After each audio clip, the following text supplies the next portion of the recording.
네, 다음 주 10일이면 윤 대통령이 취임한 지 이제 1주년이 됩니다. 지난주에 비해서 국정 지지율은 소폭 올랐는데요.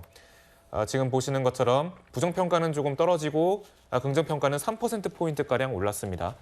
구정욱 차장님, 네. 이게 긍정, 부정평가를 좀 둘 다 뜯어보니까 모두 외교를 1순위로 꼽았습니다. 네. 좀 어떻게 보시는지요? 뭐 그만큼 지금 이제 외교 현안에 대한 입장차가 우리 국민들 사이에서도 굉장히 크다 이렇게 볼 수 있을 것 같은데요. 그런데 이제 윤석열 대통령의 경우에는 지금 3월 이 일본 방문, 4월 미국 국빈 방문, 그리고 오늘 이 기시다 총리, 그다음에 5월 중순에는 이제 G7 한미일 정상회담이 예고가 돼 있기 때문에 어떻게 보면 국가 원수로서 대한민국의 어떤 안보를 튼튼히 하고 이 국익을 증진시키기 위한 이 대외 횡보를 굉장히 활발히 하고 있습니다.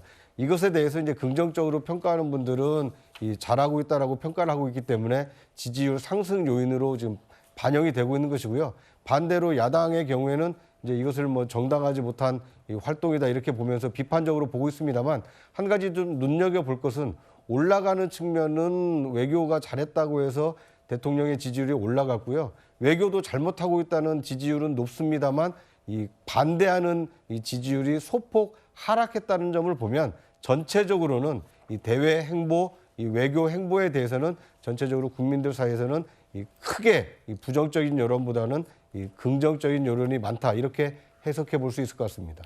네, 역대 대통령 취임 1년 무렵 평가와 비교를 해보면 윤 대통령이 노무현 전 대통령에 이어 두 번째로 낮은 지지율입니다. 그런데 자세히 보면 이명박 전 대통령 34%로 낮은 편이었는데 정권 유지가 됐고 또 문재인 전 대통령도 78%로 높은 편이었는데 정권 교체가 됐습니다.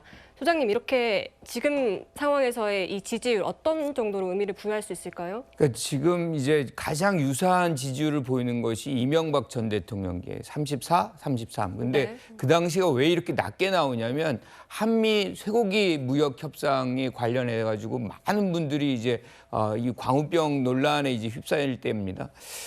지금 이 윤석열 정부의 33%라는 거는 어떻게 보면 여기서 헤어나올 어떤 단초가 만들어져야 되는데 그거는 사실 그 협상에 관련해 가지고 합의가 된 이후에 이제 재정립이 되는 그런 과정이 나와요. 그런데 지금 이 상황은 그 하나의 어떤 사건에 의해서 만들어진 지지율이 아니거든요. 그러니까 민생은 민생, 경제는 경제, 고물가에 거기다가 뭐 우리가 얘기한 대로 1년 넘게 지금 무역 적자가 나오고 고금리에 굉장히 경제적 위기는 위기대로 있고 거기다가 외교의 문제는 계속해서 나오고 있어요.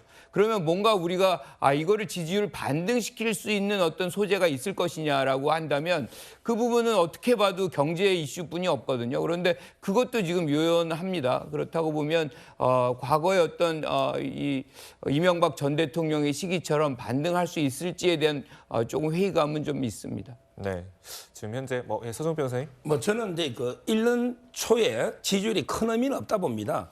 예를 들어 이제 문재인 대통령이 있죠. 이분이 제일 높았잖아요. 근데 5년 만에 정권이 교체되는 이런 상황이 생겼잖아요. 그리고 박근혜 대통령도 상당히 높았죠.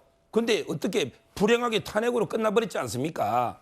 오히려 저는 초에 정권 초에 지지율에 너무 연연하기보다는 뭔가 이제 꾸준하게 개혁이 있잖아요. 네. 어떤 이게 시대 과제가 있지 않겠습니까?